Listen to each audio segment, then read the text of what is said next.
tadi disampaikan agar kita bisa mengambil hikmah-hikmah daripada ajaran Nabi Muhammad.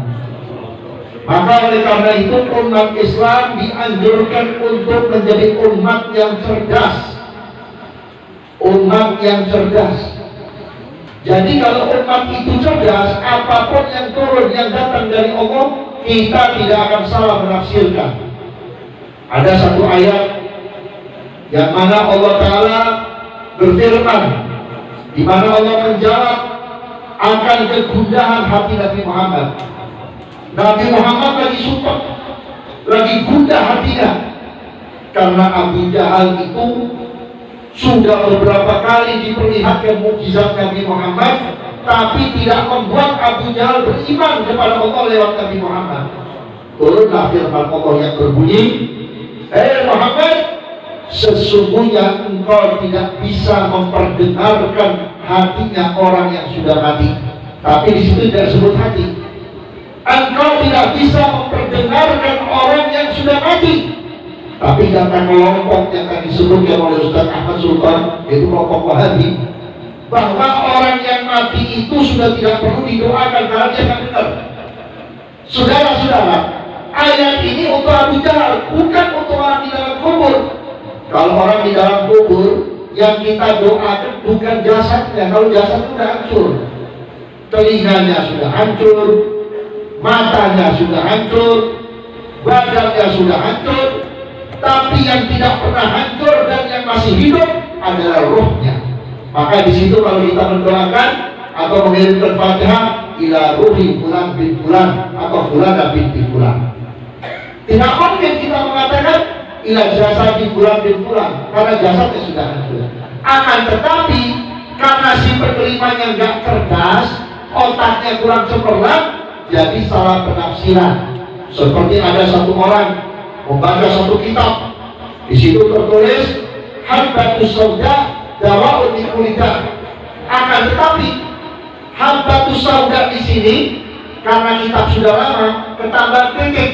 Nah, kalau itu titik bukan titik, ternyata kotoran dari pengelaran, tai lalat. Berubah itu huruf menjadi hayatus sauda dawa'un min kulidah. Ular hitam obat dari semua penyakit. Satu waktu datang orang membawa anak, datang ke rumahnya, "Pak, tolongin saya Pak, anak saya kena demam, saya takut anak saya sampai tipes." "Oh sebentar, saya kemarin menemukan satu hadis Nabi, hayatus sauda dawa'un min kulidah." Padahal habbatus sauda dawa'un min kulidah. Apa artinya habbatus sauda? Jinten hitam, itu obat dari semua penyakit.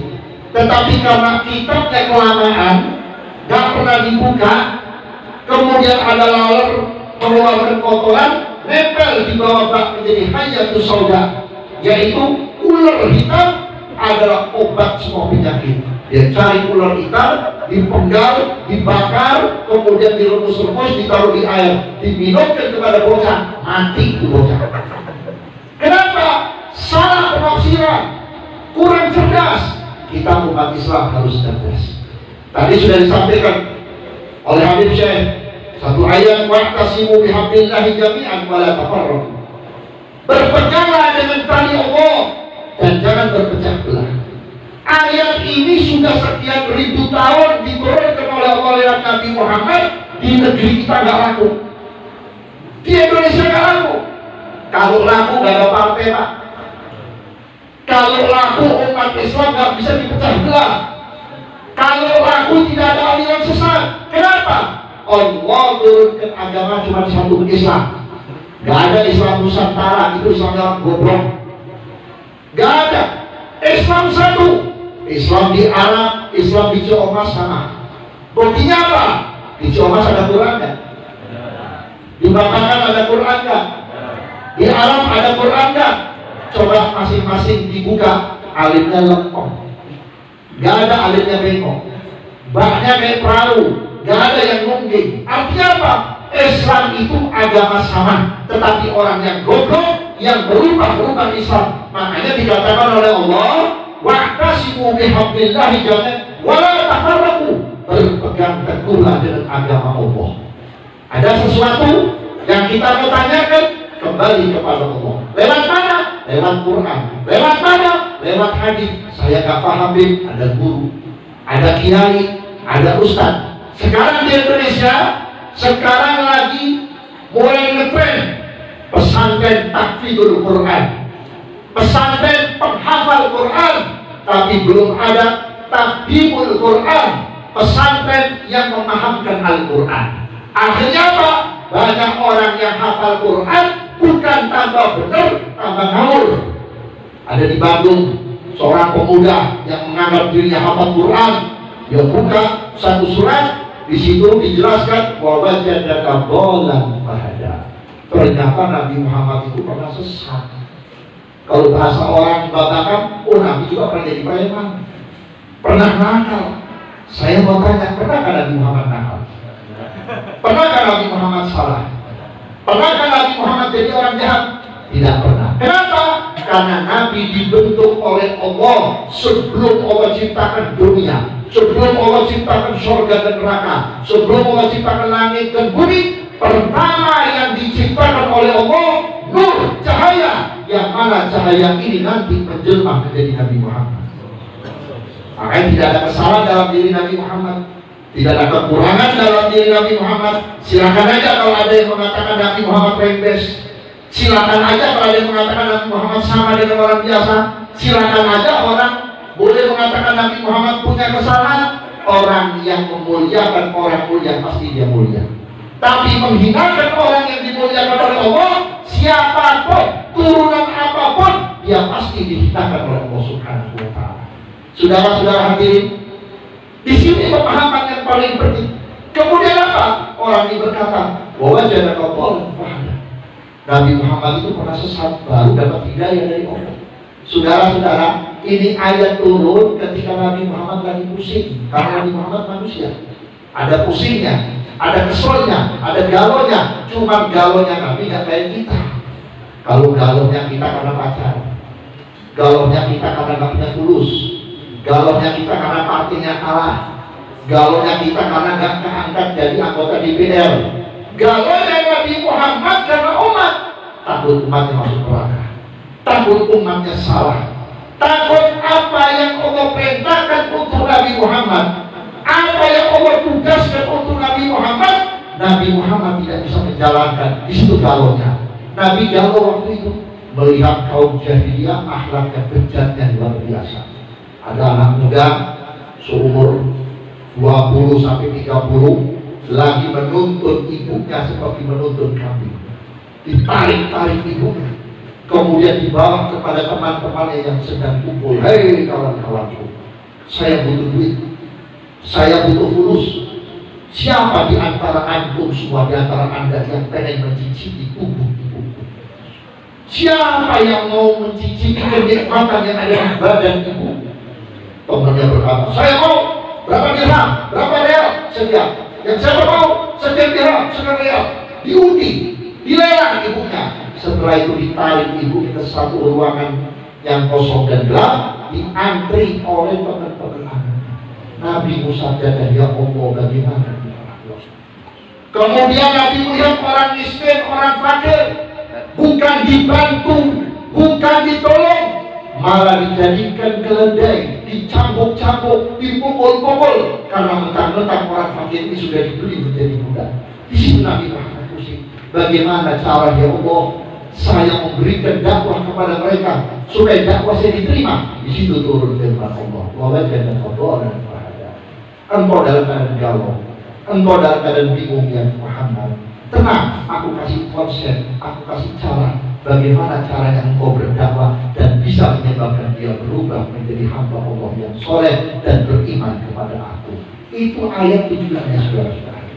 Hadirin yang saya hormati, maka oleh karena itulah majlis-majlis seperti ini saya paling bangga, paling senang kalau dihadiri oleh para pengajar. Bukan saya nggak mau dihadiri sama yang tua, silakan yang tua mau hadir, tetapi anak muda lebih penting buat saya. Kenapa? Insya Allah yang muda boleh masih panjang. Biasanya yang mati duluan yang tua kan. Ya tapi juga nggak tahu. Ada yang tua boleh 40 tahun nggak mati-mati. Anak muda cuma jatuh dari motor mampus, benar nggak? Tetapi anak muda harapan kita, kekuatannya masih cukup, yang kesehatannya masih sempurna, disuruh lari masih bisa, suruh naik genteng juga bisa, loncat dari pohon juga bisa. Ini harapan kita. Kalau yang tua dikasih ilmu kayak apa, kita ajak jihad, jangan jihad, kita ajak demo aja, punten dari bangkitnya, punten dari masuk anginnya, betul nggak? Akan tetapi saudara-saudara perlu saudara ketahui, majelis seperti ini bisa merubah orang menjadi mulia. Ben, saya orang komorbid, saya hadirin pengajian ini baru malam ini, Ben. Saya orang yang suka maksiat, Ben. Saya orang yang suka berbuat jahat, Ben.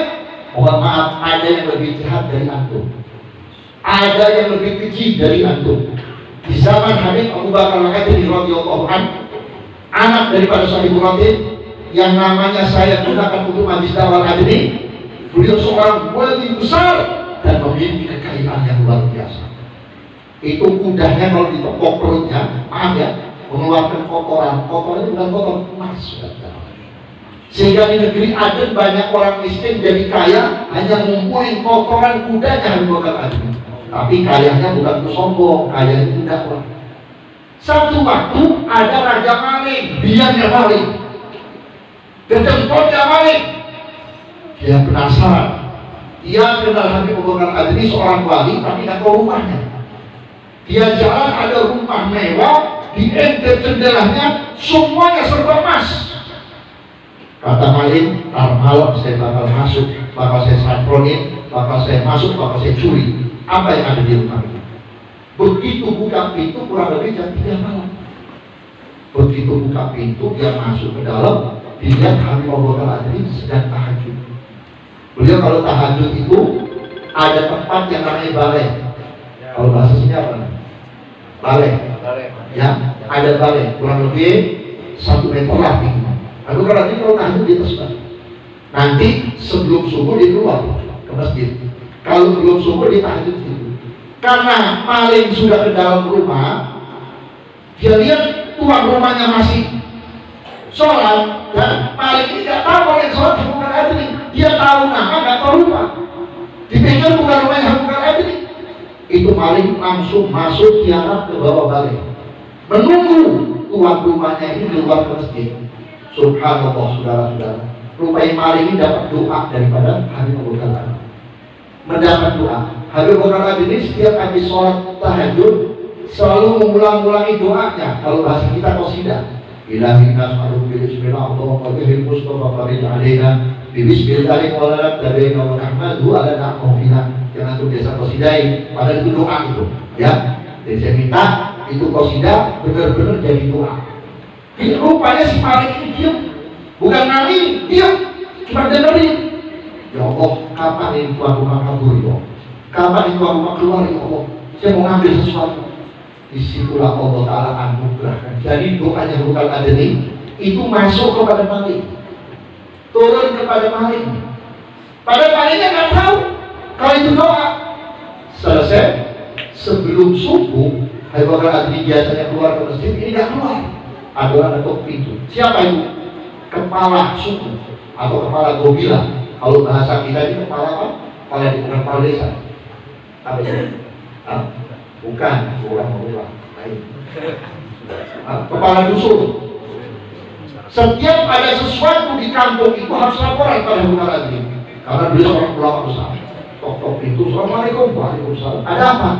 Habib, di negeri Aden ini ada wali meninggal dunia 1 orang. Di Aden itu, di negeri Aden itu tidak boleh kurang dari 40 wali. Kalau kurang dari 40, goyang gitu. Terjadi kekacauan. Bagaimana nih Habib? Tenang. Nanti saya punya wali 1. Hei maling, keluar. Hei si fulan, keluar kau. Kau 1 dari 40. Kau akan menjadikan walinya Allah. Orang niat maling, niat nyolong, cuma nungguin tuan rumahnya lagi sholat tahajud dan berdoa, sehingga Allah anugerahkan makom dan kedudukan, sehingga menjadi wali pada malam itu. Jadi malam itu nggak jadi nyolong, tapi menjadi wali. Walinya bukan wali Jakarta, bukan wali Bogor, bukan wali Indonesia. Ini wali-wali di Aden, di Hadramut. Paling kecil wali sana Buntut, sudah-sudah ini. Wali Buntut, dan 1 wali bisa memimpin Maka oleh karena itu, jangan pernah ada yang merasa kecil hati untuk duduk di majelis dakwah Al-Adri, apapun pekerjaannya, apapun statusnya, bekas apapun. Kalau antum niat baik, berharap menjadi orang baik, niat untuk menuntut sesuatu yang baik, keluar dari tempat ini antum menjadi orang yang baik. Saya yakin, gak sekarang, nanti antum bisa rasakan kalau antum sudah tua. Antum sudah umur 40, sudah punya istri, sudah punya anak, baru antum berpikir, oh iya ya, alhamdulillah. Saudara-saudara, Ratib Al-Idrus, kalau antum rutinkan dengan hati yang ikhlas, dengan tujuan yang tulus, satu waktu Ratib itu bisa mengajarkan antum menjadi orang baik. Saya banyak mengijazahkan Ratib Al-Idrus kepada orang-orang tahanan, ex-tahanan.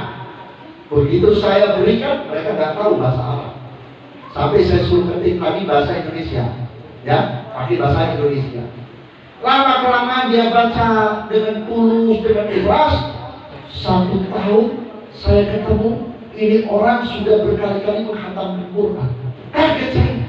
Loh, katanya kamu nggak bisa baca Ratib dengan tulisan Arab, minta ditulisin bahasa Indonesia. Kok sekarang sudah hafal Quran? Alhamdulillah Habib, semenjak saya ngamalkan di Ratib, subhanallah, saya coba-coba bongkar kitab Yasin karena saya malu sama istri saya. Istri saya tiap subuh baca Yasin, maghrib baca Yasin, enak banget, kepengen saya buka-buka, saya diam-diam di dalam kamar, saya kunci.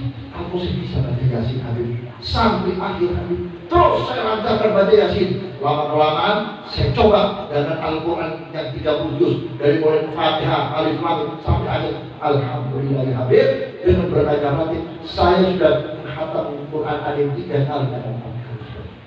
Artinya apa? Walaupun antum tidak keluaran pesantren, niat memahami agama, minta barokahnya Ratib Al-Idrus, insya Allah mendapat ilmu dan sekarang baca Ratib dapat pahala. Tapi kalau antum menyebarkan Ratib, bukan cuma dapat pahala, mendapat ridhonya Allah, ridhonya Rasulullah, ridhonya wali-walinya Allah. Alhamdulillah, beliau sampai sini.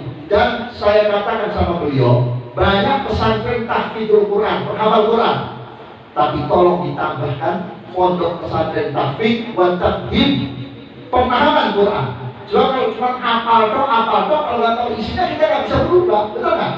Seperti antum nyanyi bahasa Inggris, ya, atau bahasa India. Oh, pintar, gaya pintar. Ditanya, oh enggak, ini apa ya? Tahu nggak artinya? Nggak tahu. Padahal kalau bukan artinya, antum ngamuk, maki-maki, jadi orang tua antum. Karena itu kalau artinya, begitu pula Al-Quran. Kalau antum pahami isinya, antum pahami dalamnya, insya Allah semakin kita kenal Quran semakin baik.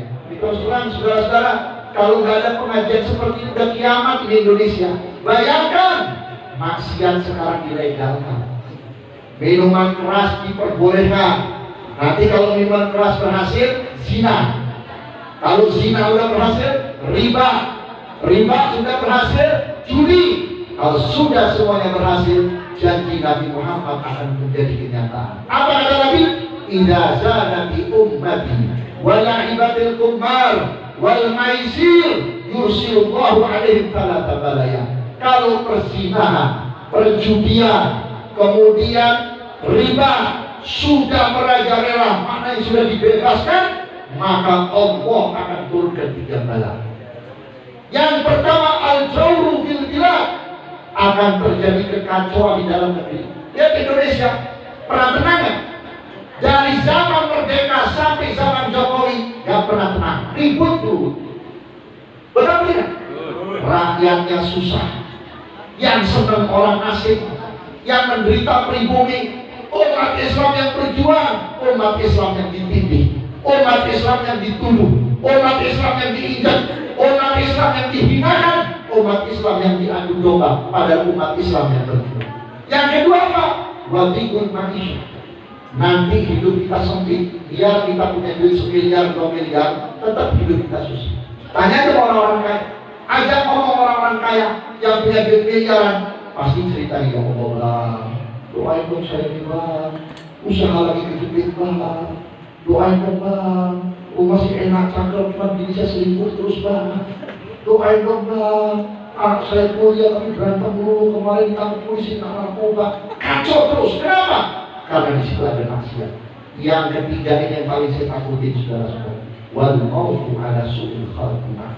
Banyak orang yang keluar dari dunia ini gak bawa iman Islam. Duit boleh banyak, pangkat boleh tinggi, mati gak bawa iman Islam. Tidak ada satu makhluk manapun yang bisa menolong kita. Makanya di Indonesia banyak permainan, banyak cara bela diri, banyak orang sok jago, besar-besaran badan, tapi satu, mereka tidak berani melawan malaikat Israel. Betul nggak? Kalau ada orang bisa bela diri, bisa ilmu sakti, belum bisa apa-apa kalau menurut saya. Kenapa? Bisa melawan orang, bisa melawan binatang, tapi nggak bisa melawan malaikat Israel. Ya, orang yang boleh dikatakan ahli silat, ahli karate, yang dari Jepang mati, ternyata nggak bisa melawan Israel. Betul nggak? Nggak bisa melawan munkar dan nakir. Artinya apa? Tidak ada manusia yang kuasa di dunia ini kecuali Allah dan bala tentaranya Allah, itu para malaikat. Maka oleh karena itulah kita mohon kepada Allah dengan barokahnya Rabbim ini, siapa yang ingin mengganggu Indonesia biar dihancurkan oleh Allah.